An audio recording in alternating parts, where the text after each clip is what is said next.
It's like there's things I wanna say to you, but I'll just let you live. Like if you want. Hi guys, welcome back to my channel. This is me Zan, and in today's video I'm going to show you how I scored 95 marks in my English 12th board exams. So let's just jump into it. You guys know I just completed my 12th board from CBSE and I scored 95 on 100 in English. So मैं scene क्या था कि देखो, I don't use to study English on a regular basis. Like I have seen some kids जो मतलब ऐसा करना चाहिए सबको कि giving extra subject main subject English, तो ऐसे आधा घंटा तो देना ही देना रीडिंग करना कुछ ना. But I was not that. या तो यूनिट टेस्ट से पहले पढ़ लिया, यूनिट टेस्ट सेकंड से पहले पढ़ लिया, फिर बस उस टाइम में मैंने इंग्लिश पढ़ी. अदरवाइज मैंने इंग्लिश ऐसे हर टाइम दिन में टाइम निकाल के नहीं पढ़ा था ड्यूरिंग माई 12th. तो सबसे पहले वी कम हमारे पास कितने चैप्टर्स हैं, मतलब थोड़े चैप्टर्स. हमारा दो हमारी बुक होती है, एक फ्लमिंगो होती है, एक स्नैपशॉट होती है. स्नैपशॉट में ड्रामा काइंड ऑफ ड्रामा बहुत सारा, हाँ ड्रामा वाली स्टोरीज रहते हैं, मतलब जिसमें डायलॉग्स वाली मतलब रहती हैं स्टोरीज उसमें स्नैपशॉट. फ्लमिंगो में हमारी स्टोरीज़ रहती हैं, स्टोरीज़ प्लस पोम वाली पार्ट जो होता है वो हमारा फ्लमिंगो में होता है.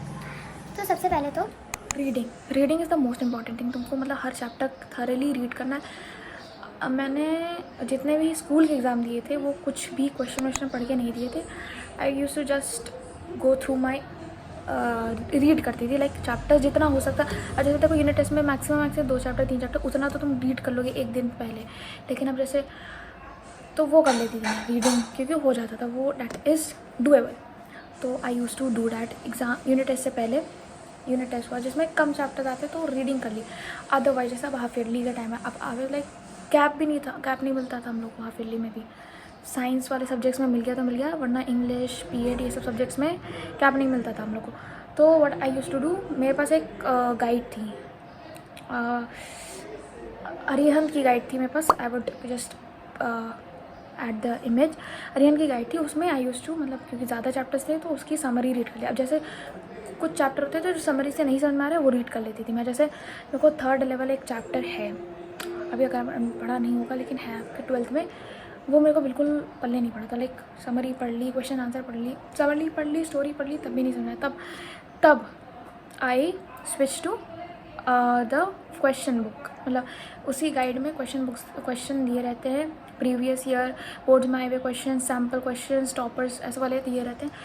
तो उसको पढ़ने के बाद मेरे को 3rd लेवल समझ में आया कैसे आंसर फ्रेम करने, किस टाइप के क्वेश्चन उसमें पूछेगा. तब 3rd लेवल में तो फर्स्ट थिंग कि हमारा हो गया कि रीडिंग करना, रीडिंग थारली ना हो. जब ये हमारा फर्स्ट पार्ट हो गया, फर्स्ट ये होती है कि अगर जैसे तुमको रीडिंग से कोई चैप्टर नहीं समझ में आ रहा है तो तुम समरी को थ्रू करो.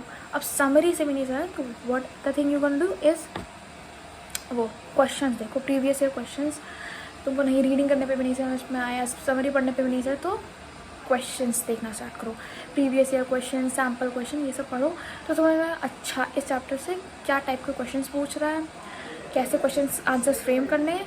तो फिर you will get the chapter. तुमको जैसे क्वेश्चन आंसर समझ में आएगा तो तुमको चैप्टर भी समझ में आ गया तो दोबारा रीड नहीं करना पड़ेगा. तो ये हमारा second thing I use to do. Third thing I use to make short notes on book only. Highlighter use करा, हाईलाइट कर दिया. एक चैप्टर था पोएट्स एंड पैनकेक्स, वो chapter like literally 3rd level से भी बेकार चैप्टर था. 3rd level was quite interesting. Poet and pancakes such कुछ था ही नहीं, मतलब क्या था, क्या प्लॉट था, क्या स्टोरी कहाँ से कहाँ चली गई, you will get to know soon. भाई वो चैप्टर बस सच पास गई. तो फिर हमारे स्कूल में तो उतना इम्पोर्टेंट उसमें से कुछ बताया नहीं गया. तो then I asked one of my friend from another school कि तुम लोग स्कूल में कुछ ऐसा इंपॉर्टेंट है. तो उसमें ना काफ़ी सारी लाइन्स थी जो इंपॉर्टेंट थी, बहुत बड़े पैराग्राफ. तो उस चैप्टर को मैंने दोबारा 1 बार 2 बार रीड किया, मेरे को नहीं समझ में आया था. Like I will not waste time any more. अब जो मैंने लाइन उसमें से उससे इंपॉर्टेंट पता की, तो सिर्फ मैं जब भी मेरे को पोएट एंड पैनकेक्स जब आता था एग्जाम में 2-3 बार आया था हमारे टेस्ट या हाफ में, तो सिर्फ जो मैंने हाईलाइट किए हुए पार्ट थे वही रीड किया और उसी से क्वेश्चन बनता है हमेशा बनता है उस पार्ट से क्वेश्चन. तो वो था, वो हाईलाइट करके रखा था कि जब मेरे को पोएट्स एंड पैनकेक पढ़ना है तो वही वाला मैं पार्ट पढ़ूंगी. That's it. Poets and pancake का भी यही सीन किया था, क्वेश्चंस पढ़े थे मैंने, हाईलाइट. तो सबसे इंपॉर्टेंट थिंग हमारा रीडिंग हो गया. रीडिंग के बाद क्वेश्चंस, अगर नहीं तो मैंने समरी हमारी पढ़ ली, क्वेश्चन देख लिए. 3rd थिंग है नोट्स मेकिंग. नोट्स में तुम नोट्स बना दिए. जैसे नोट्स मेकिंग में कैसे तुमको नोट्स बनाना है, सबसे पहले तो जैसे तुमने चैप्टर स्टार्ट किया तुम देख लो कि ऐसे ब्रीफली देख लो कि तुम्हारे में कौन कौन से इसमें कितने कैरेक्टर्स हैं, वो देख लिया तुमने। इतने कैरेक्टर्स हैं, सबसे पहले तो तुमने स्टिकी नोट्स लिया, उसमें लिख दिया कैरेक्टर्स के नाम, इतने कैरेक्टर्स हैं। जैसे हमारे सर ना सबसे पहले जैसे कोई चैप्टर रिवाइज कराते तो सबसे पहले उसमें से पूछते थे कितने कैरेक्टर हैं, कैरेक्टर्स के नाम बताओ, ये था। बहुत सारे मोस्टली सब चैप्टर्स में 3 से 4 कैरेक्टर्स थे। एक चैप्टर था महात्मा गांधी वाला इंडिगो, उसमें काफ़ी सारे कैरेक्टर्स थे, उसको लर्न करने में बहुत टाइम लगा था और बहुत ही ओल्ड इंडियन नाम थे उसमें, तो थोड़ा सा डिफ़िकल्ट था। लेकिन हमारे सामने उसको इतना रटवा दिया था, लिख के मतलब पूछ के तो वी गॉट इट। तो सबसे पहले तो तुमको कैरेक्टर्स लिख लेना है, फिर लाइन रीड करते रहो, फिर जो जो इंपॉर्टेंट लगे तुम स्टिकी नोट्स पे लिखते जाओ या फिर हाईलाइट करते जाओ। अनदर थिंग ऑफ एक चीज़ ये इंपॉर्टेंट है, फोर्थ थिंग मतलब नोट्स में अपीयरेंस कैरेक्टर का अपीयरेंस। जैसे हमारा कौन सा चैप्टर है वो, द लास्ट लेसन में एम हैमल्स का अपीयरेंस बहुत पूछता है, और एम हैमल्स का अपीयरेंस का एक दिया हुआ है पूरा 2-3 लाइन का चीज़ दिया हुआ है, जो तुम पढ़ लो उसको हाईलाइट करके लो। एम हैमल्स का अपीयरेंस पूछेगा, हैट पहने होते हैं, ऐसा कोट डाला होता है, ऐसा होता है, वो तुम पढ़ लो। अपीयरेंस बहुत इंपॉर्टेंट होता है, ठीक है, जिस चैप्टर में दिया हो वो तुम देख लो, ठीक है। फिर वो क्वेश्चन आते हैं हमारे रिलेट करने वाले। जैसे मेरा बोर्ड्स में क्वेश्चन आया था कि जो फ्रांस और एक हमारा जो नहीं एक चैप्टर लास्ट चैप्टर हम लोग का फ्लामिंगो का, याद नहीं आ रहा नाम, उसमें जो एक लड़की होती है जैंसी वैंसी, हाँ, उससे रिलेट करना कि ये दोनों किस टाइप से सिमिलैरिटी, तो वो भी देख लो। तुमको चैप्टर इतनी थरीली रीड करना है कि तुमको समझ में आ जाए हाँ इन दोनों में क्या सिमिलैरिटी। तो फ्रांस ही काफ़ी लेजी था, काफ़ी डिल्यूजनल था, बहुत फ्री ऑफ माइंड था। वैसे ही जैंसी थी बहुत फ्री ऑफ माइंड, उसको इतना कुछ प्रैक्टिकली नहीं देखती थी, तो वही चीज़ फ्रांस का था। तो ये सब सिमिलैरिटी थी, तो ये मैंने लिखी थी इसमें अपने बोर्ड्स के पेपर में। मेरे में ये क्वेश्चन आया था, ऐसे क्वेश्चन आ सकते हैं बोर्ड्स के पेपर में, ठीक है। ये सिमिलैरिटीज़ वाले क्वेश्चन तुम पढ़ लो, डिससिमिलैरिटी वो कैसे अपोजिट है, कैसे कॉन्ट्राडिक्टिंग है ये दोनों चैप्टर, ये दोनों कैरेक्टर, वो भी क्वेश्चन आते हैं।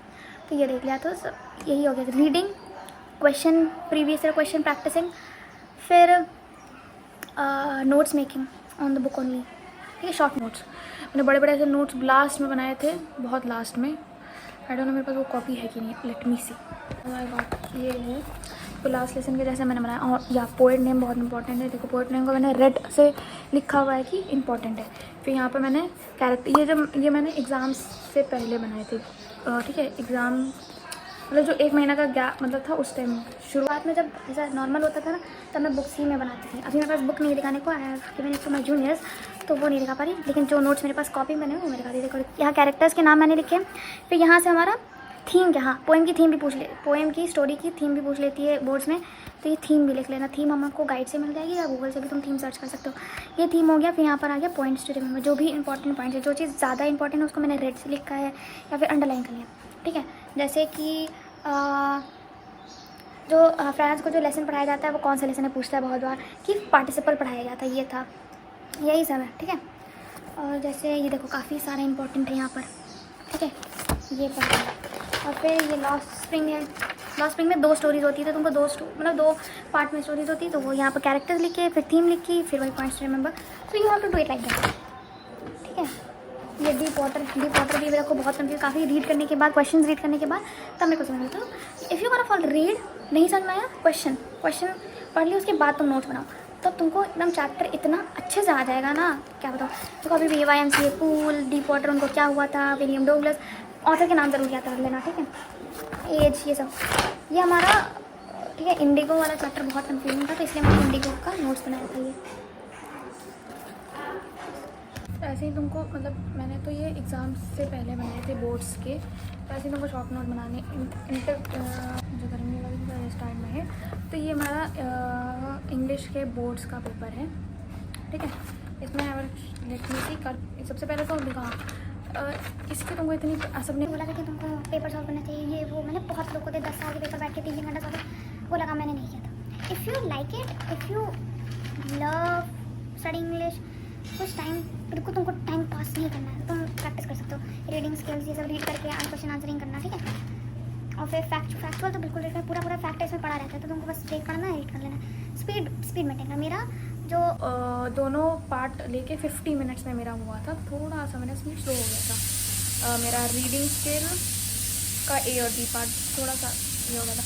फिर तुम ना ऐसे जैसे ही मैंने नोटिस और इसके भी ना ऐसे वो बनाए थे, हाँ फॉर्मेट, ये हमारा नोटिस का फॉर्मेट है, ठीक है। इस तरीके से तुम नोटिस का फॉर्मेट बना लो कि एक बार तुम थोरो करना होगा तो जल्दी जल्दी कर दीजिए। हमारा जॉब एप्लीकेशन का है और ना मैंने फिगर मैं देखो हमें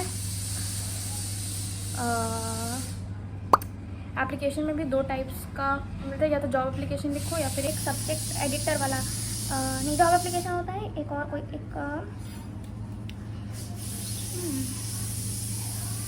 एक फॉर्मल लेटर होता है। वहाँ तो मेरे को इजी लगता है। तुम देखो दो क्वेश्चन पूछता है लेटर में, तो तुमको जो इजी लग रहा है तुम वो लगा। मेरे को तो जॉब एप्लीकेशन इजी लगा, तो उसमें फॉर्मेट इतना चेंज नहीं होता है। ये पूरा सेम फॉर्मेट था, एवरीथिंग सेम। अब जो चीज़ पूछेगा बस तुम उसको बस उसकी जगह वो सब चेंज कर दो, वरना एवरीथिंग बायोडेटा सेम रहता है। Every single thing is same in job application.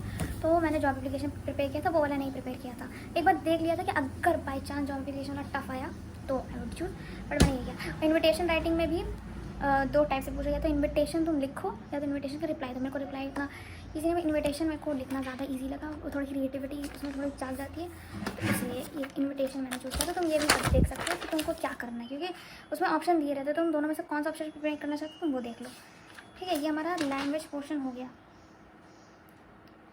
फिर आर्टिकल, एक आर्टिकल पूछता है और रिपोर्ट पूछता है। तुमको आर्टिकल लिखना, आर्टिकल लिखो, तुमको रिपोर्ट लिखना है, रिपोर्ट लिखो। मैंने आर्टिकल लिखा था। आर्टिकल भी मेरा टाइम की वजह से, मेरे को लिटरेचर में टाइम मेरा 1 घंटा या थोड़ा ज़्यादा टाइम बचा था लिटरेचर कंप्लीट करने के लिए। तो आर्टिकल का 4 पैराग्राफ में लिखना होता, लेकिन मैंने वो कंप्लीट किया, 4 पैराग्राफ में मैंने लिखा था।